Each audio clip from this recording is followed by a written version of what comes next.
Welcome to Ninja Prepper Moment number 6.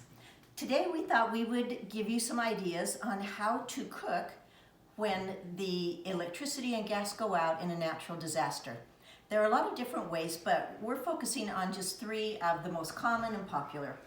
The first one is a good old camping stove. Those are great to own and have. This is something you can use when you're vacationing also. The important thing is on any of these things that you always store plenty of fuel backup, because you may not be able to go to the store to get fuel. So for a camp stove, it is usually propane, sometimes butane, and they are great. Just remember to have plenty of fuel backup. The next one is a very popular and one of my favorite ways to cook without gas or electricity, and this is a rocket stove. There are a lot of shapes and styles, but this is one that I love. You can start at the most basic, which is one made of number 10 food cans and vegetable and soup cans. That can run you just maybe $30 to put one together, and there are ways that teach you how to do it online. So if you're interested on a budget one, that's the way to go. They hold the any size pot just great.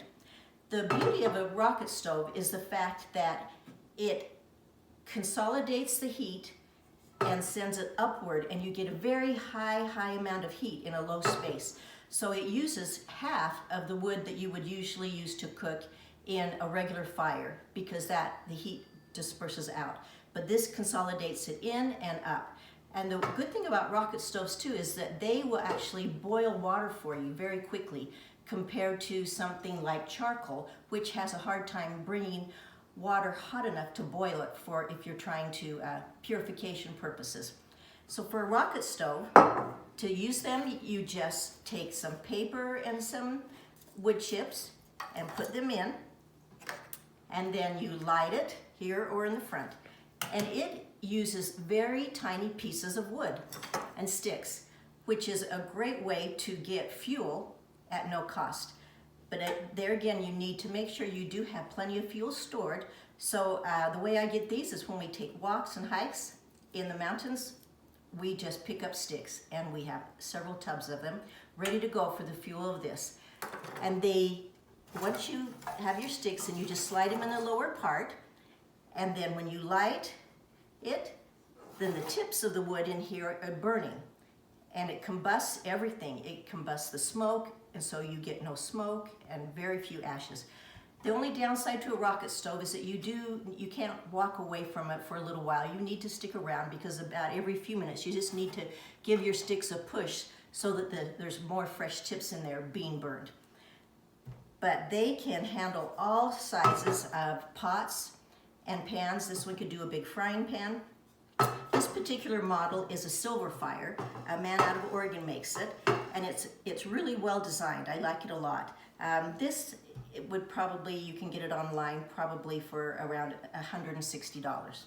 There are plenty online, other styles and brands, that you can get one for about $80, $90, $100 too, depending on the type and style. There are a lot out there. But this is a great thing to have on hand for cooking.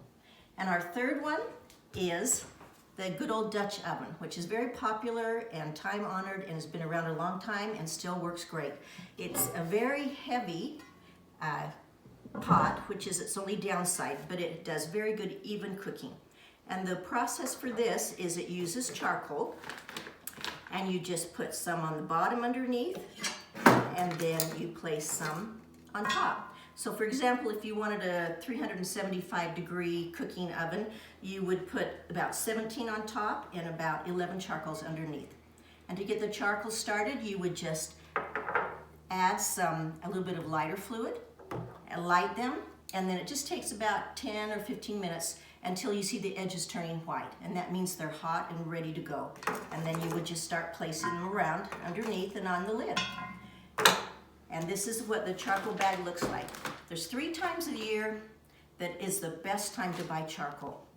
Actually, one is right now. Costco happens to have until April 4th a really great sale. 2 bags of 18 pounds for, I think, $15. That's a great buy. The other 2 times traditionally will always be Memorial Day weekend or the week of, and Labor Day. the week of. That's when you get the very best price for charcoal, the best bang for your buck. And there again too, the important thing is you want to be able to have plenty of fuel stored for perhaps 6 months, a year, whatever you can, in case of emergencies. You never know what time period. In a very big disaster, it could be quite a while before new product could be shipped in and that type of thing. So if you do store charcoal, it's really important that you just, when you get it home, you just slip a plastic bag over it and tie it off, because moisture is the only thing that will make them not work well over time. If they're tied up in a plastic bag, there is no date that makes them no longer usable, because getting the moisture in them is their only problem. So hopefully you can get a couple. It's always good to have a couple different ways to cook, and we'll be introducing solar cooking and a couple other things down the line too. But these are 3 that are very good and that most everybody can have access to. Bye-bye.